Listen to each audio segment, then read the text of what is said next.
Bienvenido, bienvenida a Curiosity Resumen, Aprende en Casa 3. Recuerda regalarme un like y darle clic a la campanita para poder seguir subiendo este contenido. Comenzamos con tu resumen. Miércoles 14 de abril, segundo de secundaria, Historia. Tema: La conquista espiritual 2. Aprendizaje esperado. Conocerán algunos hechos y acontecimientos que formaron parte del proceso de evangelización de los indígenas de la Nueva España en el siglo XVI.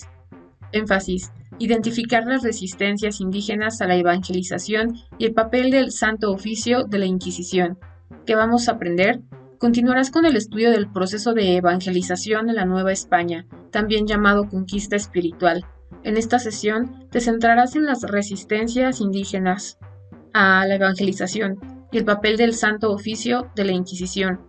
¿Qué hacemos? Evangelizar significa predicar o dar a conocer la doctrina cristiana del Evangelio. Por lo tanto, cuando se habla del proceso de evangelización de la Nueva España, se refiere al conjunto de estrategias empleadas por los misioneros para convertir a los pueblos indígenas a la fe cristiana.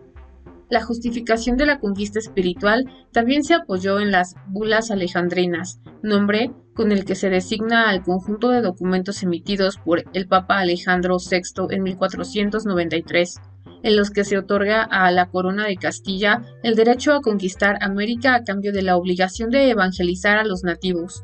Por algún tiempo, predominó la idea de que los indígenas eran receptores pasivos del cristianismo, pero hoy se sabe que participaron activamente en su adopción y en algunos casos se opusieron a la evangelización.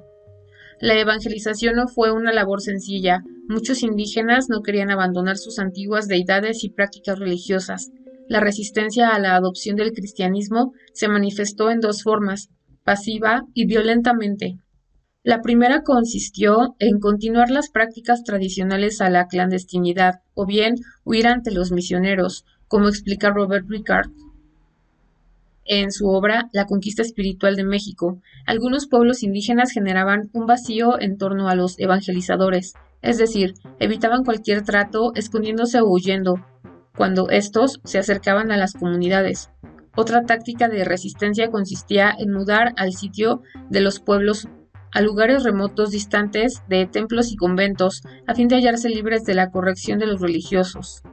Las primeras interacciones entre indígenas y españoles fueron violentas porque se produjeron a partir del choque de dos culturas. Con la llegada del occidente al continente americano, se enfrentaron dos formas completamente distintas de entender el mundo.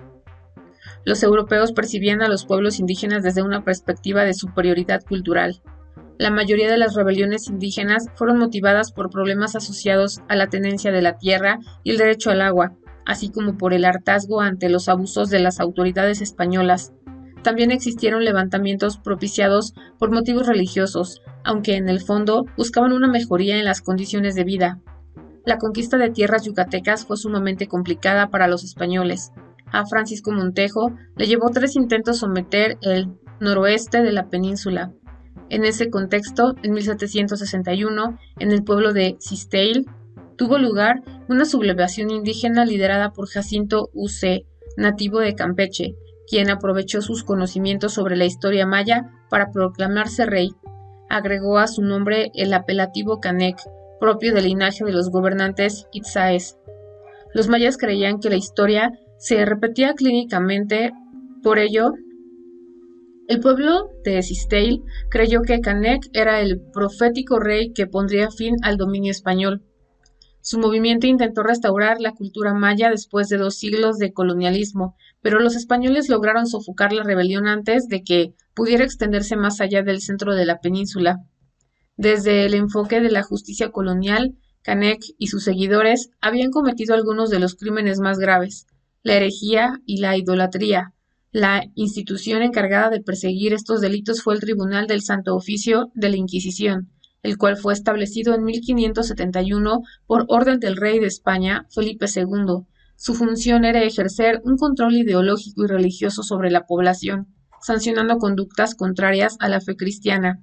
Los frailes estaban convencidos de que el proceso de evangelización era una lucha contra la idolatría.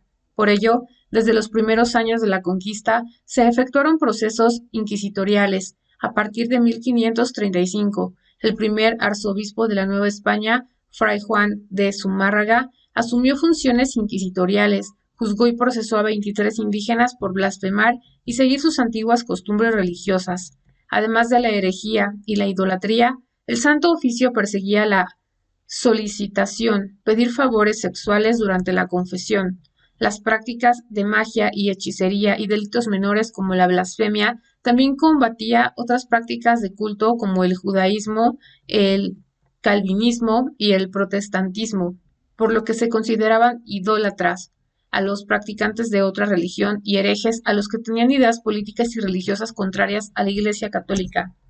Otra facultad del Tribunal del Santo Oficio fue la censura de libros. Se conformaron índices de libros cuya lectura estaba prohibida y se conminaba a denunciar a quienes los imprimieran, leyeran, poseyeran, prestaran, vendieran o copiaran. El reto de hoy continúa con el reto semanal, que consiste en elaborar un escrito acerca del proceso de conquista espiritual, el cual podrás presentar como carta o informe. Ten en cuenta que deberás describir cómo se llevó a cabo la evangelización, es decir, qué estrategias emplearon los misioneros y cuáles fueron los resultados obtenidos, cómo respondieron los indígenas, qué papel desempeñó en este proceso el Tribunal del Santo Oficio. Hemos llegado al final de este resumen, esperamos que te haya sido de utilidad.